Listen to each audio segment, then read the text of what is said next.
But again, if you have fears, you are possessed by those fears. That's a demon possession. What is a demon? A demon is to be less than man, because let's take just the basic principle that man is created. If we would take that premise, man is created, mom and dad had sex, two little small but unseenable things that you need a microscope to see it with, got together, and suddenly they started multiplying, and out of that multiplicity came the form that is here today. And then you had people around you that went the same way, but you came from them. There was an interaction of two beings that caused you to become into form, and then they teach you by programming you who the fuck you are, and they keep on going. They say to you, "Mummy, mummy, mummy," until you say "mummy," and then it says "daddy, daddy, daddy," and until you say "daddy," and then they continue like that until you say all the things they want you to say. And you can't remember at what point you started saying "mummy" or "daddy." You can't remember all the things they taught you because you become it. So you are truly a product of creation. You are created. And those responsible for it, you know them directly. They're your father, your mother, and your peers. They have created you. You are thus created. Now, and you're in the image and likeness of your Creator, which is equal and one to mom and dad, and therefore you become your mom and your dad. But imagine if God would be teaching you. What would God teach you? So if your mom and your dad would stand equal and one as God and teach you, would you then be God? The same way.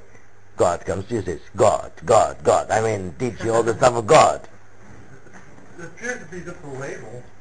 It appears to be, but your limitation is linked to the examples you had. If God gives you all the examples of God, and you now, if that is what you see, have a look.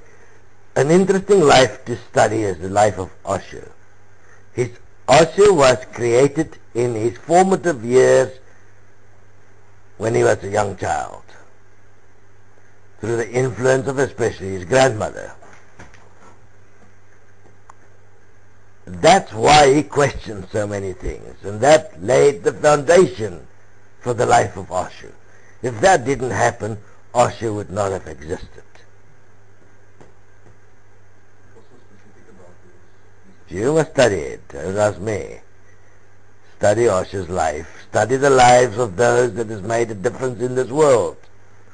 And you will find the points that made the change possible, until the being get to a point where they don't change anymore. Then they have an ultimate life.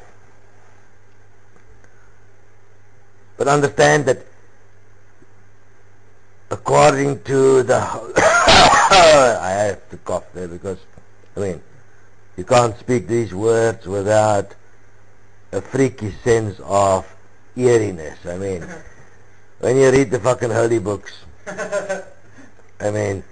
they're making certain suggestions, and they are making statements in those books, and here I'm saying they because there's been many authors. They're making certain statements in those books that imply that man is the image and likeness of God. What does that really mean? The image and likeness of God. What is an image and likeness? An image is the form, is the imagery. What is the likeness? The sameness, isn't it? Image is a visual representation of God. So God looks like man, and then likeness is that man then can do the same shit as God. Okay, so what does that imply? the same form. That man equals God as an image and likeness, isn't it? So if you are less than man, which means you are less than God, isn't it? then you are demanded, isn't it? Which is a demon. So the moment you are less than God, you are a demon. You are a demon. Because you are less than man. Therefore you are less than God. So therefore all people are demons. By definition of the Bible. And that's why everybody fear each other, isn't it? Because demons fear each other. Why? Because they fear the atrocities they can do to each other. Who does atrocities? Demons. So why is groupings formed called churches? Because you are hurting. Churches are for hurts. It's specific.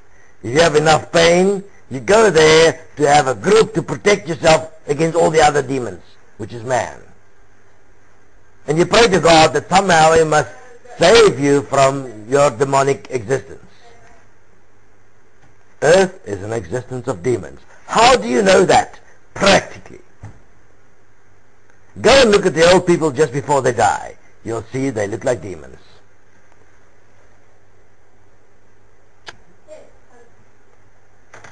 Have you looked? But no, you don't want to look because you're going to end up like that.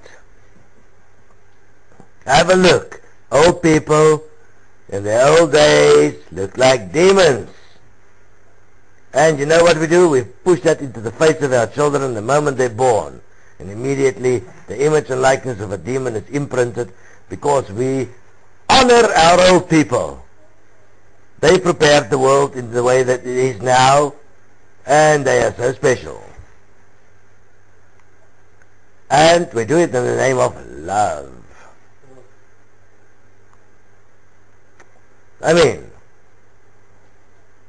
by the time a person is old, their functional programs are dysfunctional.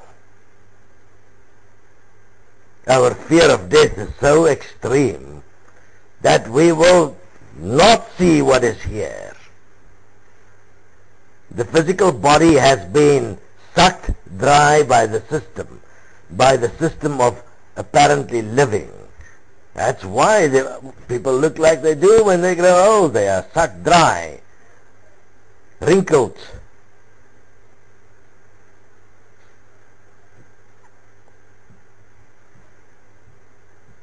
But we don't look at that. I mean, demons are things that you cannot see. Really? Can you see your fears? You can't. Your fears are unseen and undefined. So, how come it's so real? How come you hang on to that which you cannot see? And you give it power. But can you feel God? No. So that means what is more powerful in this reality? God or fear? Fear.